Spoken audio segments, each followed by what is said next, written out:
populaire Occitane, accélérateur de projet, vous présente l'interview Objectif News de 18h.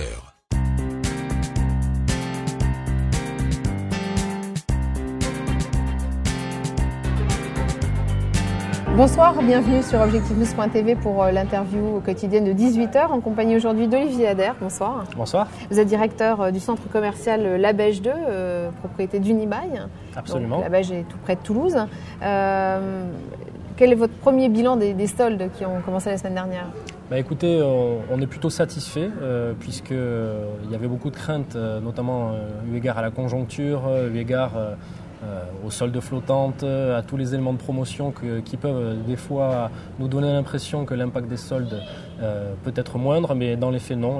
Les Français ont réservé des budgets pour ces soldes-là et nous aujourd'hui sur les premiers jours de soldes on est au niveau de la Bêche 2 très satisfait puisqu'on a une croissance de la fréquentation par rapport à 2012, ce qui nous laisse espérer que nos enseignes puissent en tirer les bénéfices en termes de chiffre d'affaires. Combien d'enseignes et quel chiffre d'affaires de manière générale ?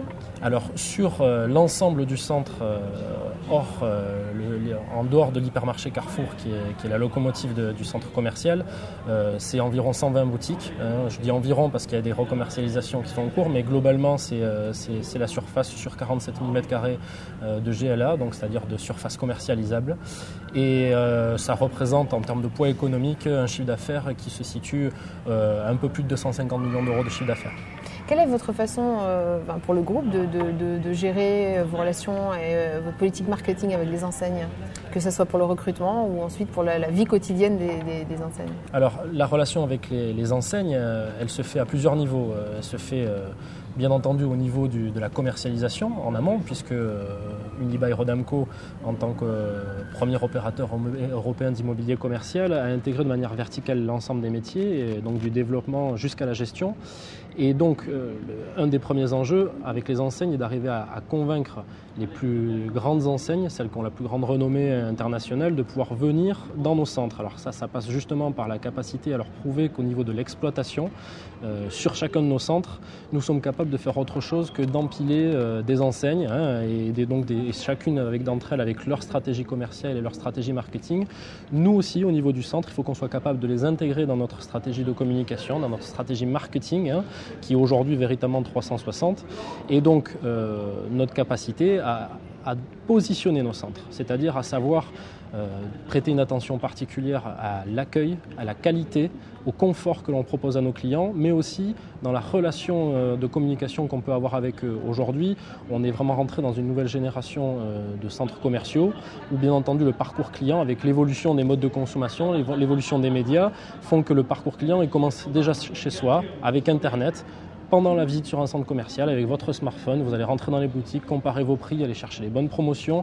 À la sortie, vous allez aller partager vos avis, communiquer sur les réseaux sociaux avec vos amis par rapport à tous ces points-là.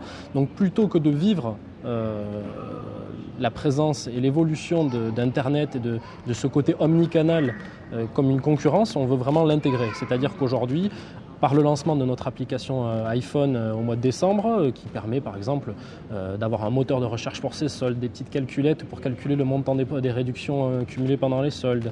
Vous pouvez retrouver votre voiture avec de la géolocalisation sur votre parking, être informé par des notifications push de toute l'actualité commerciale et événementielle prévue sur le centre. Ça, c'est une première dimension. Savoir garder cette capacité à communiquer et de fidéliser nos consommateurs par différents moyens de communication tout au long du cycle de consommation. Et puis aussi notre capacité à proposer une expérience à chaque fois qu'un de nos clients rentre dans les centres. Leur proposer une expérience, c'est quoi ? C'est bien entendu de l'attention, des services. Vous voyez, pendant aujourd'hui notre période de solde, nous avons 5 grooms et une dizaine d'hôtesses qui arpentent le centre, accueillent nos clients pour porter leurs bagages, pour leur proposer une petite pause sucrée avec un petit café, la possibilité d'avoir un massage pour pouvoir se reposer. Il faut se différencier du numérique. Absolument, absolument. En fait, c'est une somme de plusieurs choses. C'est qu'on a besoin du digital, absolument, de l'intégrer pour nos outils de communication, garder le contact et apporter quelque chose à nos clients, mais il faut aussi savoir leur proposer quelque chose, une expérience, du divertissement, avec des opérations événementielles fortes, sur lesquelles on s'applique à lancer à la Bêche 2 des événements exclusifs qu'on ne retrouve qu'à la Bêche 2. Je pense par exemple à l'opération Elite Model Look, le casting national d'élite qui aura lieu au printemps dans notre centre commercial, qui est un événement majeur et qui amène jusqu'à une finale nationale dans un de nos centres parisiens. Et du coup, c'est une somme d'expérience, de service, de confort, mais surtout la qualité à tous les niveaux. Je pense au nettoyage, je pense à la maintenance, je pense à tous ces petits détails qui font que lorsqu'un client va rentrer dans un centre et en ressortir après coup, il aura vécu une expérience positive. Et la fidélisation, elle vient de là, justement, et c'est ce qui doit être notre fer de lance pour arriver à avoir un centre performant et donc à convaincre les enseignes les plus prestigieuses de venir s'implanter dans nos centres. Des projets pour 2013 ? Alors des projets, oui, à plusieurs niveaux, bien entendu. Alors au niveau de la Bêche 2, le centre que je dirige, on a une forte actualité événementielle, comme je vous le disais, beaucoup d'animations assez fortes et très différenciantes, avec un fort effet waouh, comme on aime bien dire chez nous, pour vraiment proposer quelque chose d'expérimental et de spectaculaire au sein de nos centres. Mais ensuite, de manière un peu plus concrète aussi, nous travaillons sur un projet que nous espérons valider assez prochainement de rénovation de notre centre, qui vise à le maintenir sur le haut du pavé par rapport à notre positionnement. On a toujours eu cette perception d'un centre très bien tenu, propre, moderne. On veut maintenir ça et en poursuite de notre stratégie sur le digital, intégrer aussi dans ce centre-là une dimension digitale avec, au-delà de la présence de nos bornes interactives, certainement des outils digitaux un peu plus encore spectaculaires et interactifs pour pouvoir proposer quelque chose à nos clients. Alors bien entendu, l'agglomération toulousaine se développe énormément, une forte croissance démographique, ce qui bien entendu suscite obligatoirement chez nous la nécessité, de s'adapter, mais aussi de prévoir l'avenir. Donc le projet d'extension de la ligne B du métro jusqu'à la Bège, on y compte beaucoup dessus. On est vraiment en fort support du SICOVAL sur ces questions-là.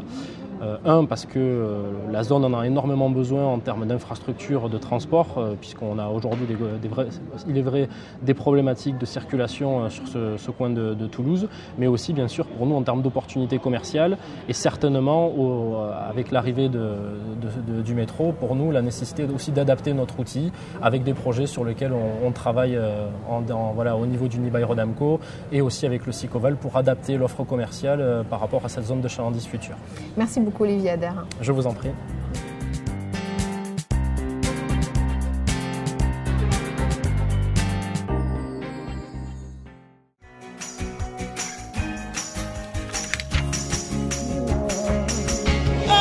Banque Populaire Occitane, accélérateur de projet, vous a présenté l'interview Objectif News de 18h.